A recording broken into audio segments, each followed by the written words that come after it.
Welcome to the Love Your Real Life podcast. I'm Faith Lauterbach, and this is a space to help you heal, rebuild, and create a life you truly love, even if it looks different than you imagined. Each week, I'll be sharing tools, encouragement, and real conversations about what it means to move forward after betrayal, heartbreak, or simply life not going as planned. I am honored to walk alongside you and help you love your real life.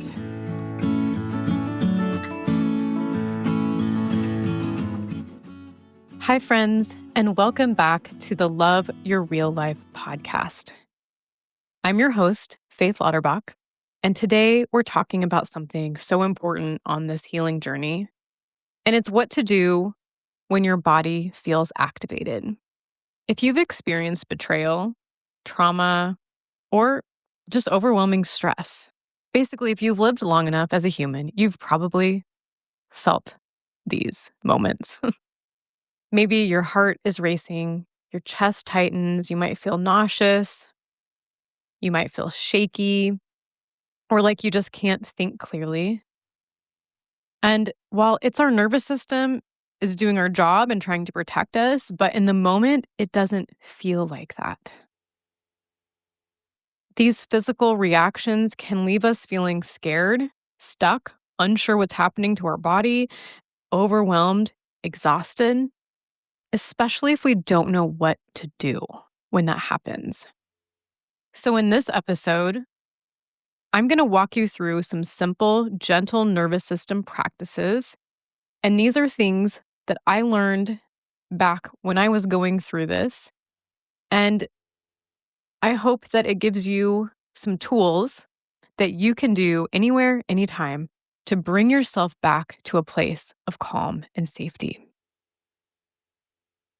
So the first step is understanding activation.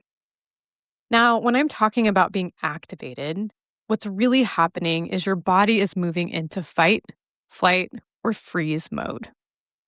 This happens when your brain perceives a threat, sometimes real, sometimes it's a thought, sometimes it's a reminder of something that happened, sometimes it's having to do something new that you haven't done before.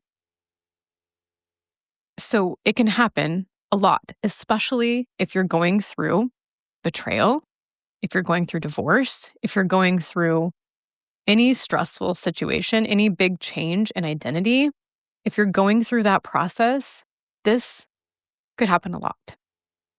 And so that's why it's good to know what it is. So I talked about a few of these, but some of the things that you might notice can be a racing heartbeat or shallow breathing. You may feel tension in your shoulders, your jaw, a headache. You might feel hot. You might feel shaky. You might feel restless. Your mouth might be really, really dry. Or even the opposite. You could just feel numb and shut down. Maybe you just want to go crawl in to bed and put the covers over your head. None of this means that you're broken, or none of this means that you've done anything wrong or that you're doing it wrong. This is a normal response. It means your nervous system is responding to protect you. So this is normal. If this is happening to you, know that it means your body is doing its job. Even though it feels scary and it feels like something's wrong, this is good. But the even better news is that you can help your body find its way back to calm. You don't have to live in this activation mode. So one of the first things I want to tell you about to help with this is using our breath.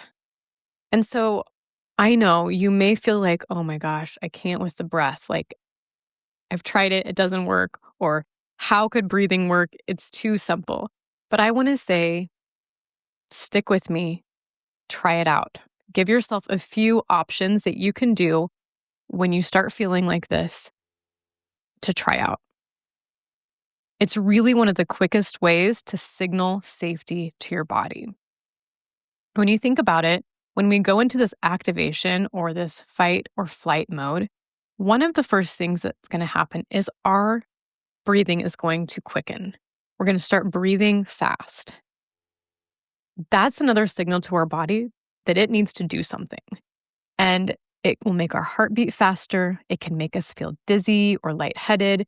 It can make us feel tingly just because our breath is faster. And so that is why we want to start with this. So you can try a couple different options. I'm going to give you 3 different things to consider trying. Hand on heart breathing. Place one hand on your heart and one hand on your belly. Inhale slowly through your nose, feeling your belly rise with that one hand, feeling your chest rise with your other hand, and then exhale through your mouth like you're blowing out a candle. Repeat this for a few breaths.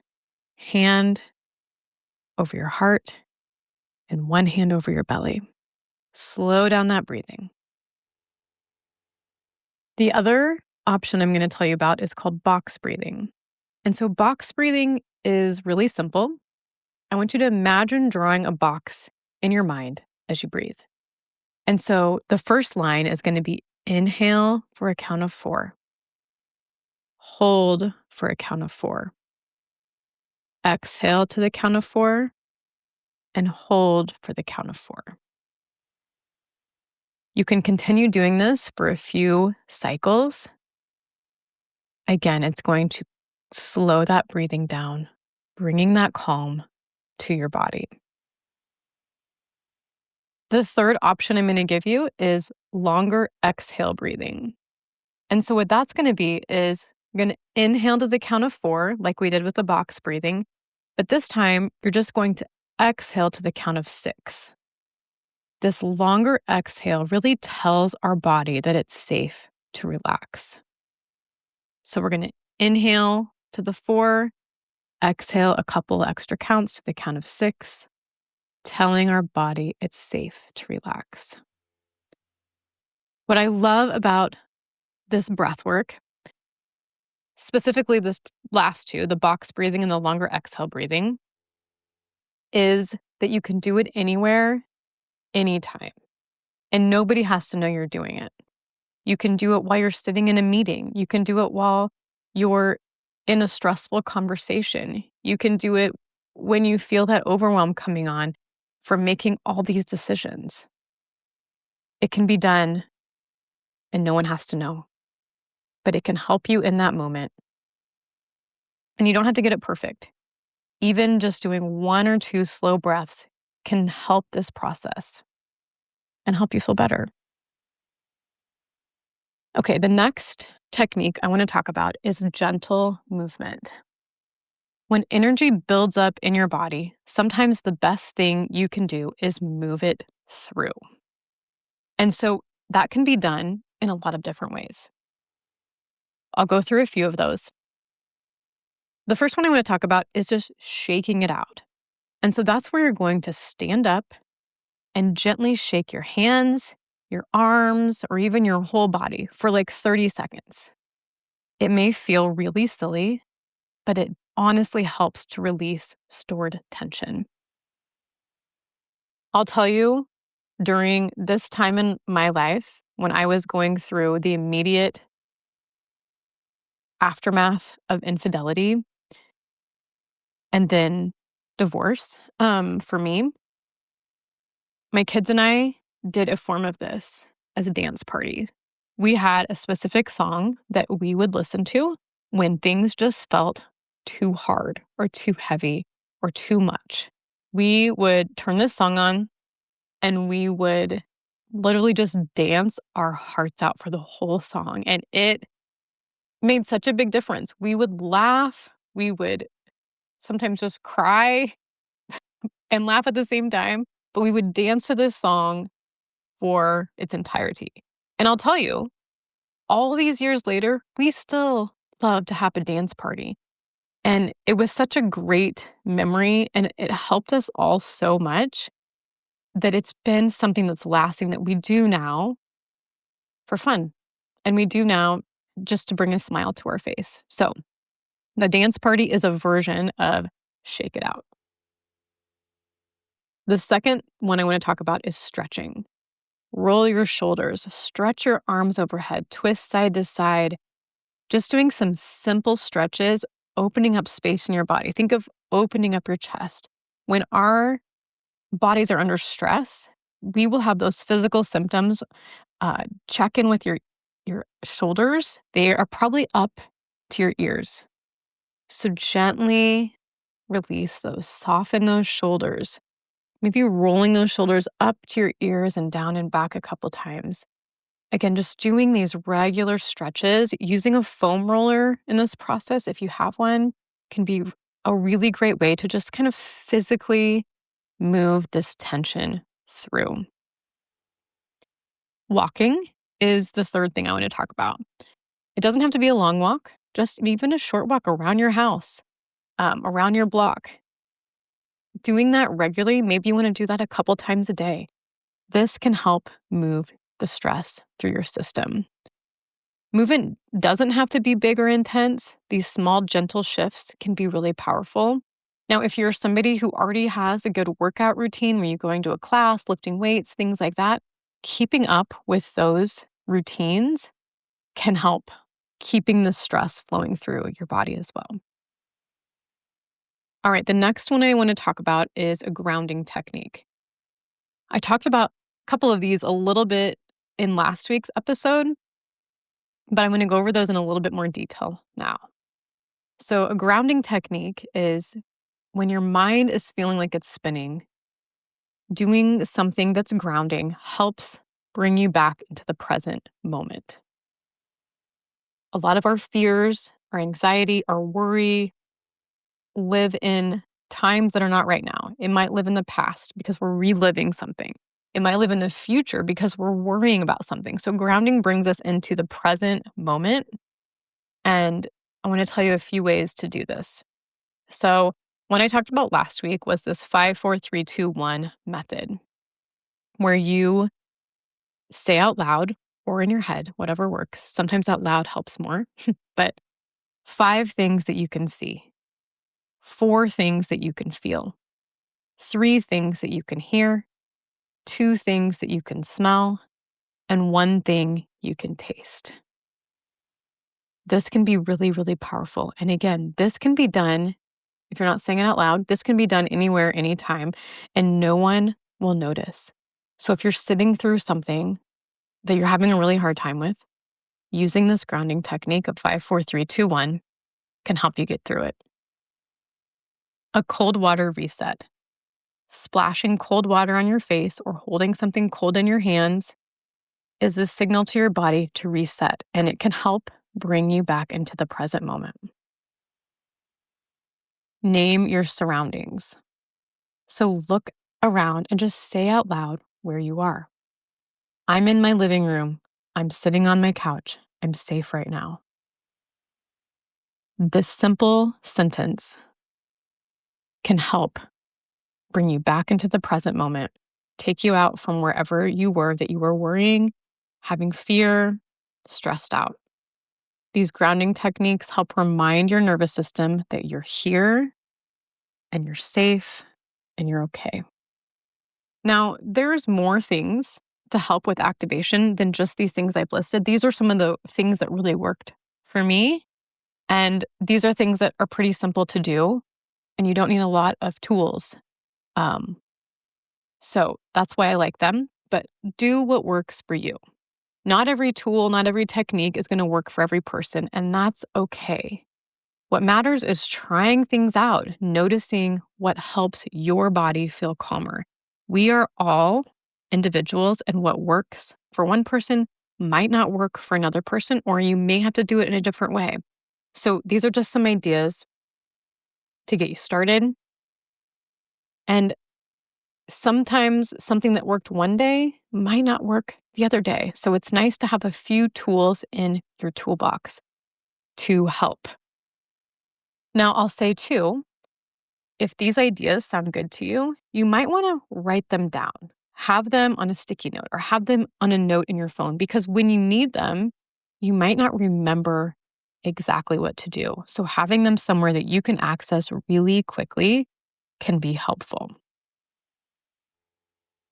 If you know me at all, you know that I'm a big journaler. And so I want to give you an option of some reflection and journal prompts that go along with today's episode. So after listening to today's episode, you can take a few minutes to reflect or journal on these questions. The first one, notice your activation. When do I feel most activated or triggered?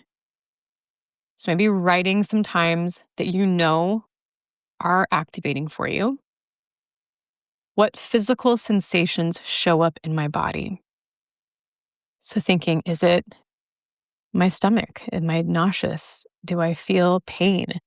Do I feel a headache? Do I feel lightheaded? Do I feel my heart beat fast? What are the physical symptoms or sensations that happen for me personally? The second thing is a breath check. Which breathing practice feels most helpful for me today? Maybe trying out those 3 that I shared with you and just checking in. What feels good to you? How did it shift my body or my mind? And if it's like it didn't do anything, that's okay too. There's no wrong answer here. The third prompt is a movement reflection. What small movement or stretch could I do right now to release tension and reset my nervous system? Or maybe it's not right now, but maybe it's, I know I have something coming up. What can I do to move my body to help release the tension that's going to happen? The fourth prompt is that grounding awareness. We're going to talk about which grounding technique made me feel most present or safe. How can I incorporate it into my daily routine? And then the last thing is the gentle observation. How does my body feel after practicing these resets? What do I notice about my ability to calm myself over time? All right. This is a reminder that your body is not against you. It's really trying to keep you safe. But you also have the power to gently remind it that right here, right now, you are safe. Thank you so much for spending this time with me today. If this episode helped you, share it with someone who might need it too. And be sure to subscribe so that you don't miss next week's episode, where we're going to talk about rebuilding confidence after betrayal. Because, my friend, you are stronger than you know. Until next time, take a deep breath, hold on to hope, and keep choosing to love your real life today.